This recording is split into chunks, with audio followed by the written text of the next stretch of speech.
Here, Brian Slayer back with part 3 of what's wrong with their faces.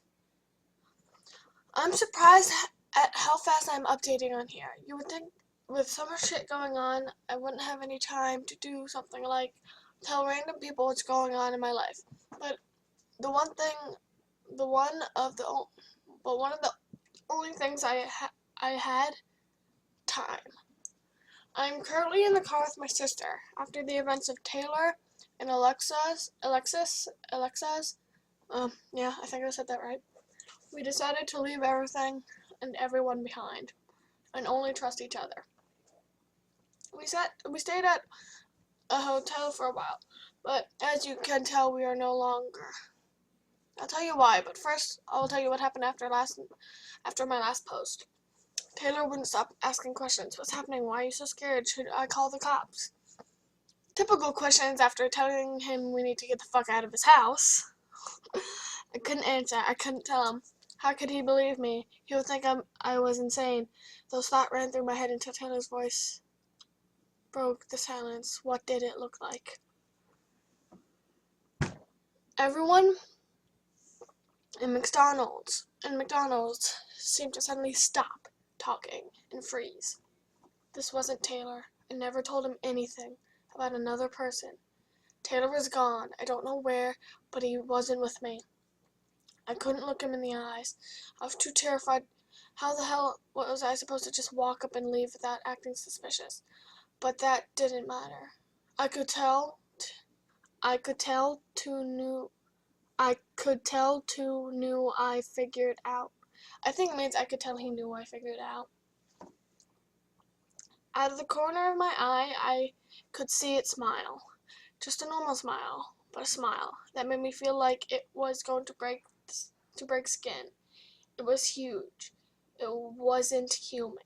It was playing with me.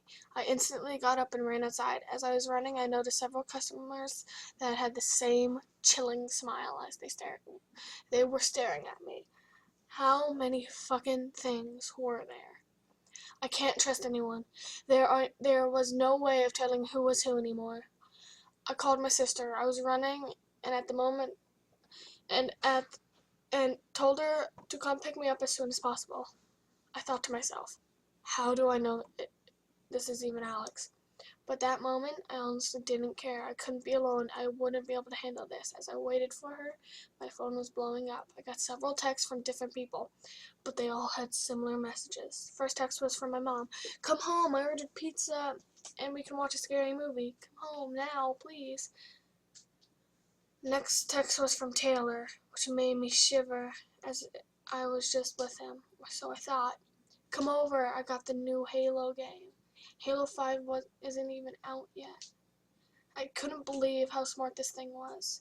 It was using technology. It was listening to my every conversation to know exactly what I talk about, what I like, everything. I checked the third text. It was from Alex. I used to like Taylor's. I froze. I had just called her. I told her I wasn't at Taylor's. I told her I was by the mall and for her to pick me up. I took the number, and the call I made was Alex, and the text I got, the same number. How was this possible? I couldn't wrap my head around it. As I went through every possibility, I saw my sister's car pull up. Was this even her?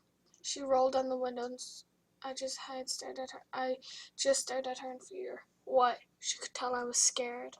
How do I know it's the real you? Oh shit, I could tell she really wanted to prove herself. I had a feeling in my gut this was a real Alex, but I had to make sure. Ask me something only I would know. Something that you told me when we were young, or something I would only know from growing up with you. I thought long and hard about the perfect question. I thought in middle school teachers, old pets, why not ask more than one? What was my first grade teacher? Mrs. Bolter. She smoked a lot and had blonde hair. She was your favorite teacher. What was our first dog's name? Samantha. When we went swimming at the cottage, she would jump in thinking we were drowning and try to save us. She was a German Shepherd and a Box Collie mix. She was right. She answered perfectly. It had to be my sister. It was. I smiled and got into the car. We talked about where we should go. We knew we couldn't go home. We knew we couldn't trust anyone, so we decided to stay at a hotel. Until we figured out what to do. We both had jobs and a lot of money saved up, so it was no big deal. Plus, we didn't have any motels nearby. We didn't know of any motels nearby, and we had no time to search up any. We headed to the hotel, and everything seemed normal for once. The lobby was full of ordinary people, couples buying their rooms, mothers playing with her child. I felt at ease. No smiling people. I haven't received any text. It felt like it was going back to normal. It wasn't. We had a nice room. Standard 2 single bed with a TV, a bathroom with a shower. It was comforting. We watched TV for a few hours, then talked about what was happening. It felt like she was much more scared than me. She started to shudder when she spoke and seemed extremely nervous. You know I'm the real Charlie, right? I thought maybe she didn't trust me. I mean, I questioned her, but she never questioned me. Yes, it's weird, but I just have a strong feeling that it's you. My gut is telling me to trust you, so I did. You didn't think for a second I was wrong? Your gut may have been wrong, honestly? No. She didn't say anything after that. I thought it was kind of odd, but at the same time, uh, she was the same kind of girl who would just follow her instincts. Whenever something felt wrong, it was almost as if she could sense it. She went to bed around 9 p.m. We were both exhausted. Alex fell asleep quickly, but I stayed awake for an hour. The phone rang. I looked up to see if it woke Alex. She was sleeping as quiet as possible, which was funny because she usually snores. I debated on answering the phone or not, but I feel like it could have been important. Maybe my real mom was wondering where I was. What if she and my father were home alone with that thing? I picked up the phone. Hello? I asked. Is this Charlie or Alex? A voice replied with a guy. We checked in. This is Charlie. There seems to be a problem with the credit card you used. Do you mind coming down? Instant red flag. How could I tell this was even the same guy? Could I come down tomorrow? I was asleep. Sorry, but if you can't pay, you can't sleep here. I mean, it made sense. He was real. He sounded like if he was real, it would sound like we're trying to scam him.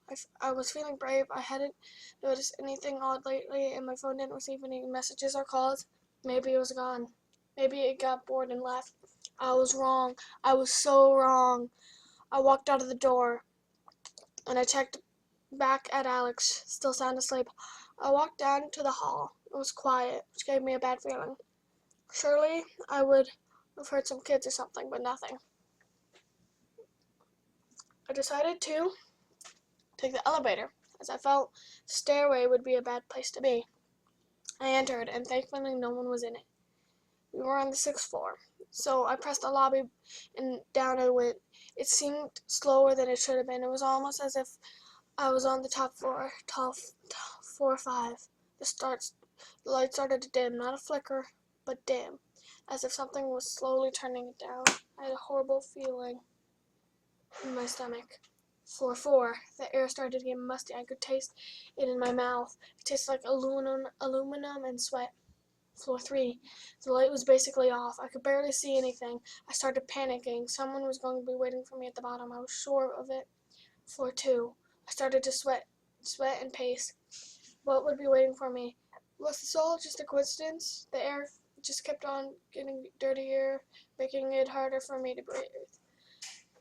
Floor 1. The doors stayed closed for about 30 seconds. I didn't want them to open. I was too scared to see what was down there.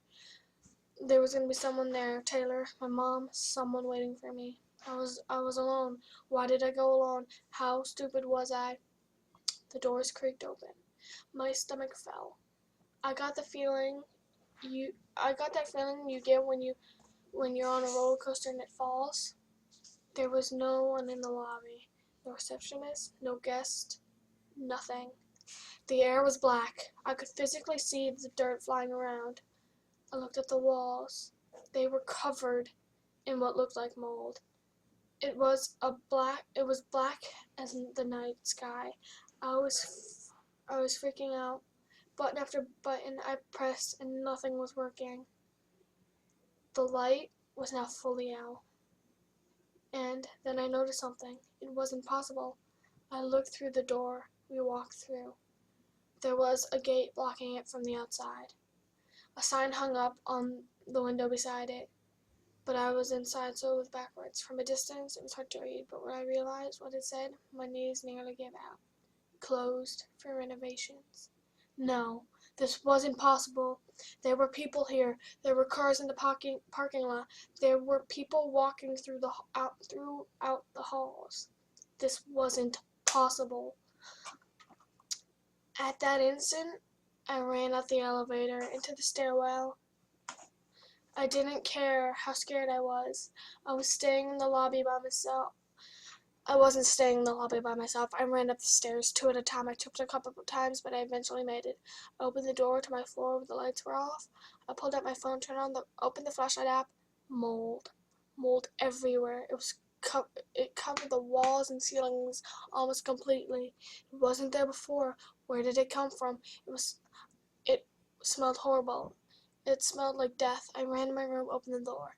The lights were on, and my sister was sitting on the bed close to the door, back towards me. My bed was in front of her. She was talking to someone. "Alex," I called out. She turned around and instantly started screaming. She jumped off her bed, ran towards me. She got up. I noticed something sitting in front of her. But it wasn't just anybody. It was me. I was sitting in front of her. I didn't know what to do. I froze in fear. Alex grabbed me. We ran down the halls. As I exited the room, I could see me, grinning widely, cheek to cheek. This thing was laughing at me. It was laughing at our fear. It was feeding off of it. We ran down the stairs as fast as we could and got to the lobby. Like last time, it was completely empty. I was expecting Alex to make a comment or freak out even more, but she picked up one of the chairs, threw it out the window, breaking it. She grabbed my hand. We jumped out, not worrying about the glass cutting our legs or arms. We got in the car, started driving. We've been driving ever since, but the town we were in wasn't our town anymore because people walking and driving, but they all had the same smile on their face.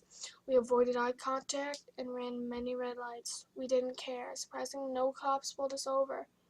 We drove as far as we could. It's been 18 hours in this car. I can't take much longer. But where else do we go? We have to go. As far as we knew, this thing took over the entire city. It was us against the world, and we were losing. That was really good. I love this so much. I hope you like my dramatic reading. It sounds so dramatic, but I'm trying. I'm really trying. And I'll see you guys next time. I hope you had a scary episode.